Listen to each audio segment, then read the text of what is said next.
था, लेकिन ऑफिस में एक हाथ करीब पानी भरा हुआ है। गवर्नमेंट को डेफिनेटली कुछ ना कुछ तो करना चाहिए।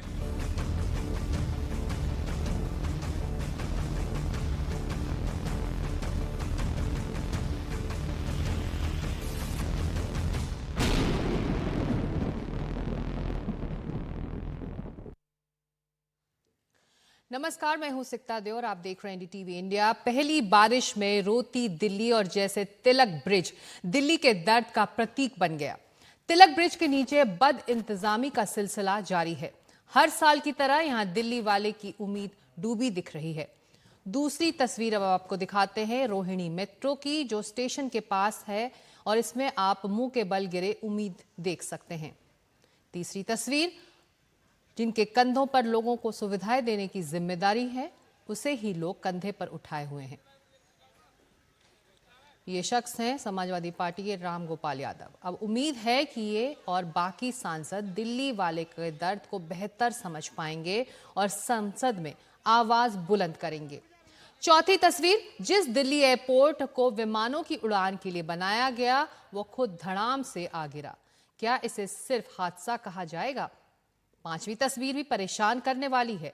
जिस सुप्रीम कोर्ट की दहलीज पर इंसाफ मांगने देश जाता है, उसे ही आज लगता है पनाह की जरूरत पड़ गई। फिर हिमाचल के दरकते पहाड़, ये शिमला की तस्वीर है।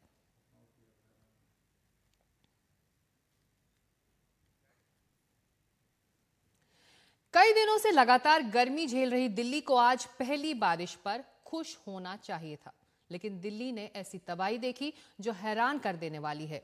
और तो और, सुरक्षित माना जाने वाला इंदिरा गांधी इंटरनेशनल एयरपोर्ट भी सुरक्षित नहीं रह पाया। सुबह सुबह बारिश के बीच टर्मिनल 1 के ड्रॉपिंग एरिया की छत अचानक गिर गई। दिल्ली एनसीआर में आज सुबह हुई जबरदस्त बारिश राहत के साथ आफत लेकर भी आई। सुबह 5 बजे आईजीआई एयरपोर्ट के टर्मिनल 1 के ड्रॉपिंग एरिया में गाड़ियों की लंबी लाइन लगी थी। तभी छत का भारी भरकम हिस्सा, लोहे के 3 सपोर्ट बीम गिर गए। सब कुछ अचानक हुआ, इसलिए लोगों को भागने का मौका नहीं मिला। इतने भारी बीम गिरने से कई गाड़ियां तहस नहस हो गई। इस दर्दनाक हादसे में कार में बैठे एक कैब ड्राइवर की मौत हो गई और 8 लोग घायल हो गए। हादसे के वक्त टर्मिनल 1 पर मौजूद चश्मदीदों ने खौफनाक मंजर बयां किया। 5-5:15 बजे के आसपास एक हादसा हुआ। मतलब एक आवाज़ आई, बहुत तेज़ से आवाज़ आई, जैसे बिजली गिरती इस टाइप से आवाज़ आई। तो हमने जैसे ही बाहर ऑफिस से आके देखा तो कुछ आवाज़ें आ रही थी। तब हमारा ध्यान गया कि ऊपर डिपार्चर का जो शेड है, छत है, वो वाला हिस्सा नीचे गिर गया है। तो हम भी जैसे कि होता है कि चल जाके देखते हैं क्या किसी को चोट वगैरह तो नहीं आई। हम जैसे ही ऊपर गए, वहाँ पे कुछ गाड़ियाँ साइड के नीचे दबी हुई थी। हम थे, कुछ और हमारे गार्ड साथी, तो कुछ और भी जो पैसेंजर थे, सब कोशिश कर रहे थे कि जो इसके नीचे दबा हुआ है, जिनको हम निकाल सकते हैं, हमने उनको निकाला है। जिनको हल्की फुल्की चोट आई, उनको कुछ गाड़ियाँ थी जो यहाँ पे काम करती हैं कमर्शियल, उसमें वो उनको मेडिकल ट्रीटमेंट के लिए मेडिकल लेके जा रहे थे। हादसे की खबर मिलते ही नागरिक उड्डयन मंत्री राम मोहन नायडू एयरपोर्ट पहुंचे और बचाव अभियान की जानकारी ली। उन्होंने कहा कि हादसे की जांच शुरू हो गई है। देश के सभी एयरपोर्ट की इमारतों की जांच करवाएंगे ताकि इस तरह का हादसा दोबारा ना हो। उन्होंने मृतक के परिजन के लिए 20 लाख और घायलों के लिए 3 लाख रुपए की मदद का ऐलान किया। तो इंडस्ट्री के एक्सपर्ट्स को लेके आकर इसके ऊपर पूरी तरह से अच्छी तरह जांच कराएंगे।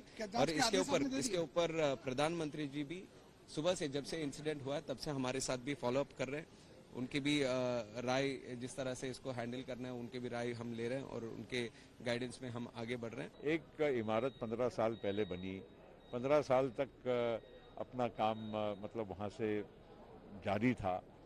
अगर दुर्घटना हुई है तो उसकी जांच होनी चाहिए।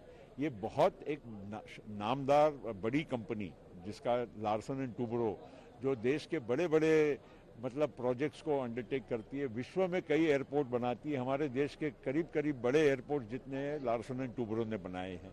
अब लार्सन एंड टूब्रो जैसी कंपनी ने बनाने के बाद उसमें अब राजनीति क्या करना? अगर कोई गलत कुछ पाया जाएगा तो उसको दुरुस्त करना चाहिए। कोई जिम्मेदार अगर होगा तो उसके ऊपर एक्शन लेनी चाहिए, लेकिन इसमें राजनीति कहाँ से आती है?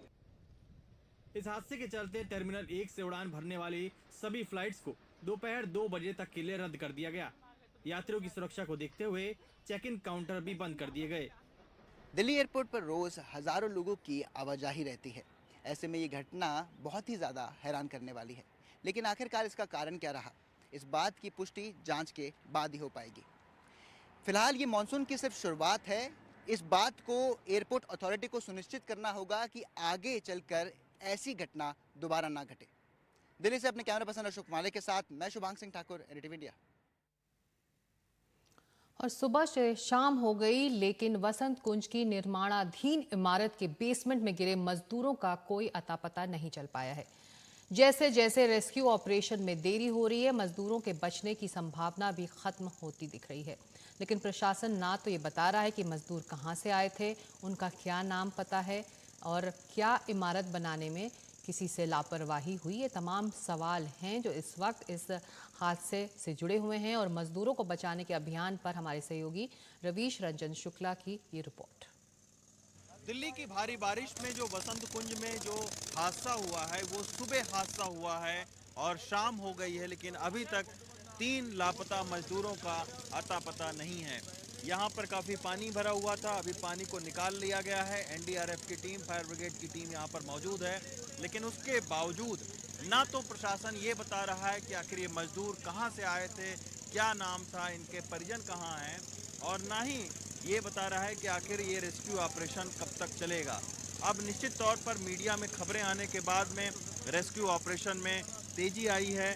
तमाम सारी और टीमों को बुलाया गया है, कई सारे मजदूरों को यहाँ पर बुलाया गया है ताकि जो मिट्टी है, ताकि क्योंकि ये जो निर्माणाधीन जो बेसमेंट है उसमें तमाम सारी जो मिट्टी है वो भी गिर गई थी दीवार के साथ में, तो उसमें जो है ये कहा जा रहा है कि ये 3 मजदूर दब गए हैं। इधर आप देखिए कि तमाम सारे लोग जो है वो रेस्क्यू ऑपरेशन में लगे हुए हैं, लेकिन सुबह से लेकर दोपहर तक जो रेस्क्यू ऑपरेशन था वो काफ़ी धीमा था।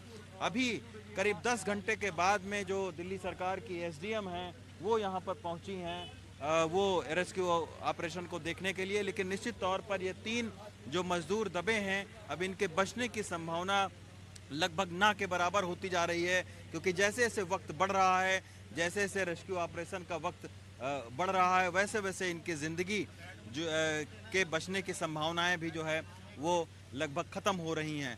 तो अब देखना होगा कि आखिर कब तक जो है वो इस रेस्क्यू ऑपरेशन को करके और फिर इन मजदूरों को यहाँ से निकाला जाएगा। ये कहा जा रहा है कि सुबह तकरीबन 5:50 पर जब तेज़ बारिश हुई तो ये मजदूर जो है वो सो रहे थे। उसके बाद में बारिश का पानी अचानक इस गहरे बेसमेंट में जाना शुरू हो गया और फिर इस बेसमेंट की दीवार जहाँ से सटकर वो सो रहे थे, वो दीवार लेकर पूरी जो मिट्टी है वो इस बेसमेंट के निर्माणाधीन बेसमेंट के अंदर वो लेकर चली गई।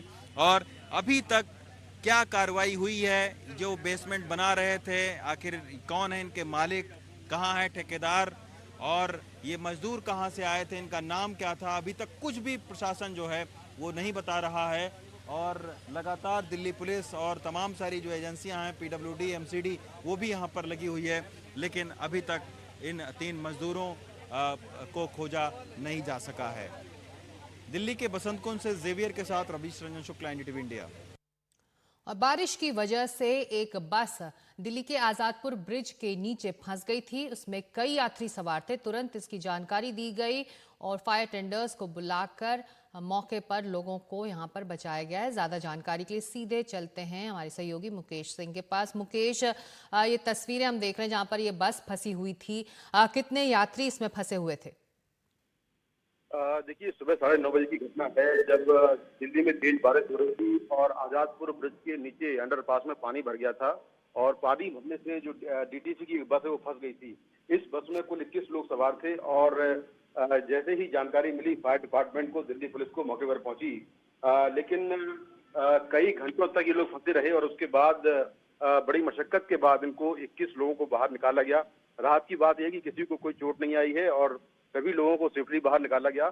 लेकिन जिस तरह से बारिश हुई थी और जो अंडरपास था उसमें काफी ज्यादा पानी भर गया था और ये बस चलते चलते वहां पर पानी से बाहर नहीं निकल पाई और जो बस में सवारियां सवार थी वो बस की छत पर अपनी जान को बचाने के लिए बस की छत पर चढ़ गए थे और वहां जाकर उन्होंने घंटों वेट किया। उसके बाद दिल्ली पुलिस के अलावा जो फायर डिपार्टमेंट की टीमें हैं वहां पर पहुंची और 21 लोगों को कई घंटों के बाद सुरक्षित तरीके से बाहर निकाल लिया गया है और बस को भी बाहर निकाल लिया गया।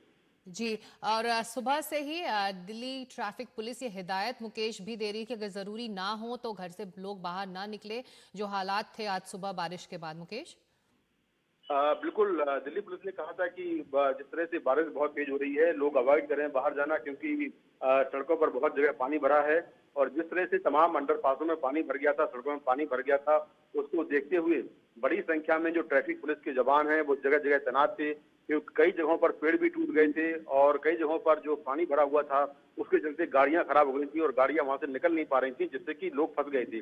तो दिल्ली ट्रैफिक पुलिस के तमाम जो पुलिसकर्मी थे वो आज सुबह से ही तमाम जगहों पर लोगों को सुरक्षित तरीके से बाहर निकाल रहे थे और जो गाड़ियां फंसी हुई थी उनको क्रेन के जरिए सड़कों से बाहर निकाला गया। तो काफी आज हेक्टिक भी रहा और काफी परेशानी झेलनी पड़ी दिल्ली के लोगों को, क्योंकि दिल्ली में तमाम जगहों पर जल जमाव हो गया था। जी शुक्रिया सारी जानकारी और अपडेट के लिए मुकेश आपका। बढ़ते हैं अगली खबर की तरफ। नीट मामले में हजारीबाग स्कूल के प्रिंसिपल एहसान उल हक और वाइस प्रिंसिपल इम्तियाज आलम को सीबीआई ने गिरफ्तार कर लिया है। एहसान उल हक एनटीए का सिटी कोऑर्डिनेटर था और इम्तियाज वाइस प्रिंसिपल के साथ इस स्कूल के सेंटर का कोऑर्डिनेटर भी था। आज गिरफ्तार कर इनको हजारीबाग से बिहार ले जाया गया है।